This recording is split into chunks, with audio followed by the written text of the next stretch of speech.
welcome you to our presentation on the different styles of management. My name is Mansfield, and my team members are Tori Huffman, Stephen Wagner, and Jalen Bennett.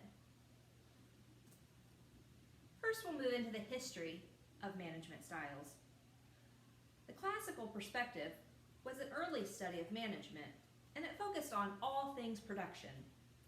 It rose out of the industrial boom of the 1800s. Organizations became much larger and much more complex, and managers needed a way to tackle this. They needed a way to coordinate and control their large and complex organizations. The classical perspective has four main subcategories, which are scientific management, bureaucratic organizations approach, administrative principles approach, and management science. Let's look into each of these a little bit further. Scientific management, it really looked at productivity from a scientific standpoint. Workers were tools that could be used and retooled if necessary. It analyzed movements, sequences, tools, and etc. to achieve maximum efficiency. So they would do things like time and movement studies and analyze how long it took a worker to do a specific task and what were the movements. Were there extra movements that could be eliminated, therefore reducing the time it took for that job and increase the efficiency. Next, the bureaucratic approach. It was based on rational authority. Positions are arranged hierarchically per authority. This approach was rather impersonal and based on rationality. It was developed by Max Weber, a German theorist.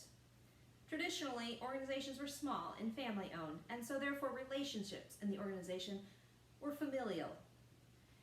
This created problems as organizations got larger, as employees were loyal to a specific person and not the organization. So Weber decided that you needed this structure of hierarchy to help employees and organizations function more efficiently. However, too many rules can be a bit impersonal and infringe upon somebody's liberty. The next style is the administrative principles approach. And it focused on the total organization, not just the hierarchy, not just the employees. It stressed division of labor, unity of command, unity of direction, and chain of authority that extends from the top to the bottom tier. The major contributors to this style was Henry Foyle and Charles Clinton Spaulding. Foyle also went on to describe the 5 basic functions of management, which we still use these in management theory today, and those are planning, organizing, commanding, coordinating, and controlling. And finally, the fourth style under the classical approach would be management science. And it's also called the quantitative perspective. It takes into consideration things like mathematics and statistics and quantifiable data. And that data can help managers make informed decisions.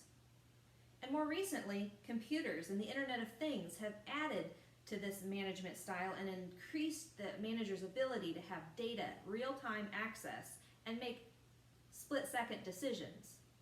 If you have a monitor on a machine that's communicating with the other machines, it helps efficiency. You can tell when this machine's down, when this machine has scrap, when this machine isn't operating at full capacity, and managers are able to adjust for those discrepancies.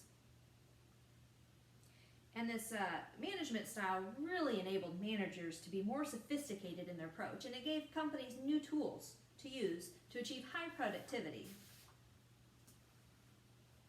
Now, we talked about the classical approach, and it was really impersonal and didn't really take the workers' needs into consideration. So on the flip side of the classical perspectives comes the humanistic perspective. And early advocates of this were Mary Parker Follett and Chester Bernard. And it really contrasts scientific management because it stresses the importance of people rather than engineering techniques.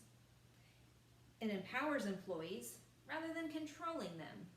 And there's 3 subparts to this. The human relations movement, and that's based on the idea that truly effective control comes from within the individual worker rather than strict authoritarian control. The second, human resources perspective, and that maintained an interest in worker participation. And it shifted the emphasis to daily tasks and how tasks should be designed for the worker to reach their full potential. And finally, the behavioral sciences approach. It used scientific methods and draws from sociology and psychology and anthropology, economics, and others to develop theories about human behavior and interaction in the organizational setting. And as we move forward, we can see more of a humanistic perspective